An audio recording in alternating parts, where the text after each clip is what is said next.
Motivation দেন, motivation নাই। বুয়েটে chance পাও, আইফোন চালাইতে পারবা। বুয়েটে চান্স পেলে আইফোন কিনতে পারবা স্টুডেন্ট থাকা অবস্থায়। এটা কিন্তু আমি অনলাইনে আসার আগে কিনছি।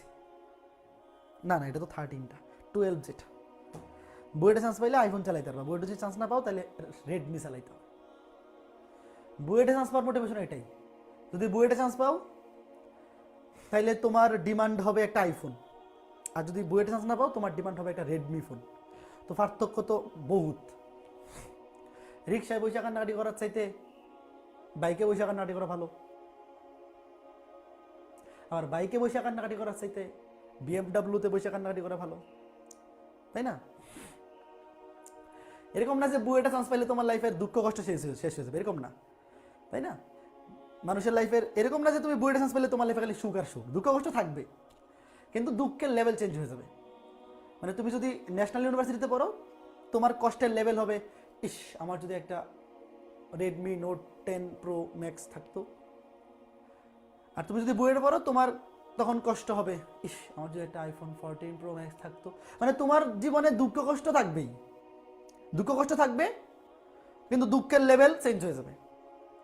এখন যদি তোমার দুঃখ হয় আমার যদি একটা গিয়ারওয়ালা সাইকেল থাকতো, পরে তোমার দুঃখ হবে আমার যদি একটা 5-6 গিয়ারওয়ালা বাইক থাকতো।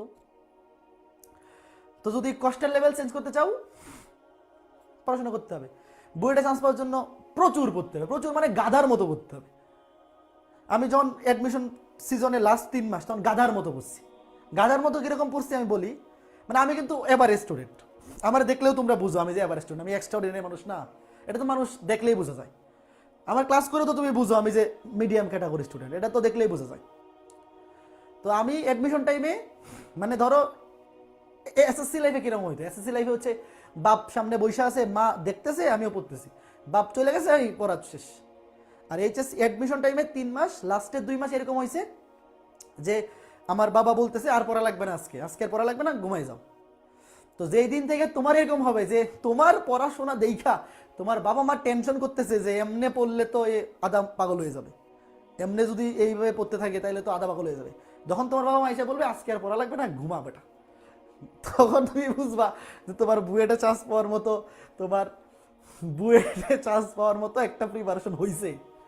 যতদিন পর্যন্ত তুমি এই জিনিস ফেস না করবো ততদিন পর্যন্ত বুয়েটে চান্স পাওয়ার মতো পড়াশোনা হয় নাই, এটা ধরে নিতে হবে। বুঝতেছ? তুমি বুয়েটে পড়বা, বুয়েটের নাম ট্যাগ লাগাই দিবা, এই যে কই এনে তো লেখা, এই যে বুয়েটের ট্যাগ লাইন লাগাই দিবা, এটা তো সহজে আসবে না। তুমি বুয়েটে চান্স পাইলে আরেকজনের স্বপ্নকে নষ্ট করে তুমি চান্স পাবা। বুয়েটে চান্স পাওয়ার স্বপ্ন সারা বাংলাদেশে মিনিমাম 10,000 স্টুডেন্ট দেখে, মিনিমাম 10,000 স্টুডেন্ট দেখে, চান্স পাবে 1200। তার মানে তুমি বাকি 8,800 মানুষের স্বপ্নকে নষ্ট করে ওখানে ঢুকবা, বা তোমার জন্য আরো অনেক মানুষের স্বপ্ন নষ্ট হয়ে যাবে, তার সারা জীবনের চাওয়া পাওয়া তুমি নষ্ট করে ওখানে ঢুকবা। কাজেই ওখানে ঢুকার জন্য ওই লেভেলে পরিশ্রম করতে হবে। সৃষ্টিকর্তা যদি দেখে তুমি ওই লেভেলের পরিশ্রম করতেছো তাইলেই তোমার ওখানে ঢুকাবে, নাহলে তোমার ঢুকাবে না। আন্দাজি না পইরা সারাদিন ঘোরাঘুরি করে কেউ বুয়েটে চান্স পায় না।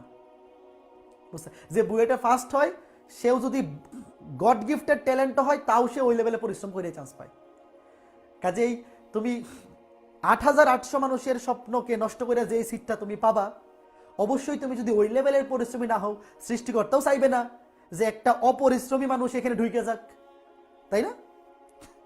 বুঝছো ঘটনা?